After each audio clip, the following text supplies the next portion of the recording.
किसान भाइयों, धान की फसल की बालियां तकरीबन पूरी तरीके से निकल चुकी है किसान भाइयों।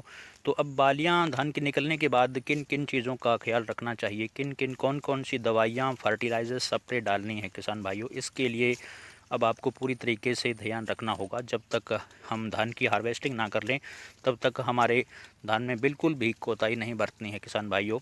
अब जो बालियां पूरी तरीके से निकल चुकी हैं तो इसके लिए किसान भाइयों अब बहुत से किसान भाई ये सोच लेते हैं कि बालियां तो निकल चुकी हैं, अब पानी का जो भराव है वो क्या करना है, पानी नहीं देना है या नमी नहीं बनाए रखनी है। ये किसान भाइयों ये गलती बिल्कुल नहीं करनी है आपको। पहली नंबर पर जो गलती है वो ये नहीं करनी है कि नमी बनाए ना रखना। नमी ज़रूर बनाए रखना चाहिए किसान भाइयों। तो अगर फसल के अंदर नमी नहीं होगी हमारे ज़मीन के अंदर तो फसल में जो बालियों के अंदर जो दाना बन रहा है किसान भाइयों पूरी तरीके से संपूर्ण परिपक्व नहीं होगा और बड़ा दाना नहीं बनेगा तो हमारी पैदावार की जो है वो औसतन 10 से 15-20% प्रति एकड़ के हिसाब से कम हो जाएगी किसान भाइयों। तो इसलिए आप अपनी ज़मीन में पूर्ण तरीके से नमी बनाए रखें। और किसान भाइयों इसके बाद में दूसरा जो आपको कार्य करना है, जब बालियों के अंदर दाना बनना शुरू हो रहा है किसान भाइयों तो हमारे पौधे को पोटास की सख्त ज़रूरत है किसान भाइयों। तो हमें पोटास की संपूर्ण मात्रा के लिए अब हमें जब बालियां पूरी तरीके से निकल चुकी हैं तो हमें किसान भाइयों इसके लिए 00 NPK 0050 का फोलियर स्प्रे करना है। तो इसकी मात्रा और डोज किस प्रकार लेनी है किसान भाइयों और कब करना है, सुबह या शाम को मैं पूरे तरीके से बताऊंगा किसान भाइयों। तो इसकी प्रति एकड़ के हिसाब से 1 या 1.5 किलोग्राम की मात्रा हमें NPK 0050 लेनी है किसान भाइयों। और इसके साथ 20% वाला 100 ग्राम बोरॉन भी ले सकते हैं किसान भाइयों। तो मिलाकर के किसान भाइयों इसका फोलियर स्प्रे कर दीजिए। आपकी पैदावार में पोटास बहुत अच्छी फ़ायदा देगी पैदावार बढ़ाने में। प्रति एकड़ के हिसाब से आपको 10 से 15 मन प्रति एकड़ के हिसाब से ज़्यादा पैदावार निकलेगी किसान भाइयों।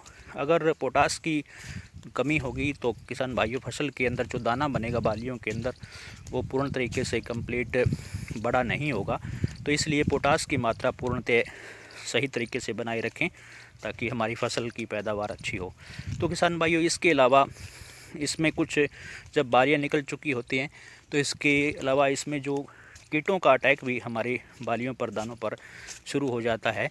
तो किसान भाइयों इसके लिए हमें कीटों से बचाए रखने के लिए धान की फसल को हमें कुछ स्प्रे भी, जैसे इसमें रोग हल्दी रोग है, पत्ता लपेट सुंडी है या तना छेदक सुंडी है या शीत प्लाइट है, ये रोग कुछ जो BPH हार्पर है ये रोग हो जाते हैं किसान भाइयों। तो इनसे बचने के लिए किसान भाइयों धान की फसल को बचाने के लिए हमें कुछ स्प्रे वगैरह भी करना होगा, दवाइयाँ भी डालनी होगी किसान भाइयों। तो दवाइयाँ डालने के लिए किसान भाइयों इसके लिए KGF6 जो बायोलॉजिकली प्रोडक्ट है किसान भाइयों वो भी डाल सकते हैं 100 ग्राम प्रति एकड़ के हिसाब से। और इसके अलावा किसान भाइयों पत्ता लपेट सुंडी का अगर किसी धान की भाई की वैरायटी लेट है तो वो इसमें डायनामाइट डाल सकता है किसान भाइयों 250 ml प्रति एकड़ के हिसाब से। ये भी बायोलॉजिकली प्रोडक्ट है वेल का, विरुद्ध का एग्रोटेक लिमिटेड कंपनी का।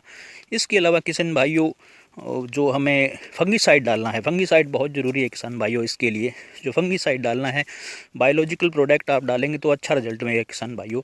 इसके लिए बायोलॉजिकली प्रोडक्ट वेल का एक टर्बो डबल आता है किसान भाइयों, वो डालिए, आपकी पैदावार अच्छी रहेगी। तो किसान भाइयों आपको बालियाँ निकलने के बाद ये कुछ खास रूप से देखभाल करनी होगी किसान भाइयों अपनी फसल में। तो इसके लिए आप अपनी फसल की पूर्णतः देखभाल रखिए। ये दवाइयाँ जो आपको फर्टिलाइज़र और दवाइयाँ बताई गई हैं किसान भाइयों इसको अपनी फसल में अप्लाई करें और ज़्यादा पैदावार लेने में सहायक होगी। तो किसान भाइयों मेरे द्वारा दी गई जानकारी अगर आपको अच्छी लगी है तो वीडियो को लाइक, शेयर और चैनल को सब्सक्राइब कर दें। धन्यवाद।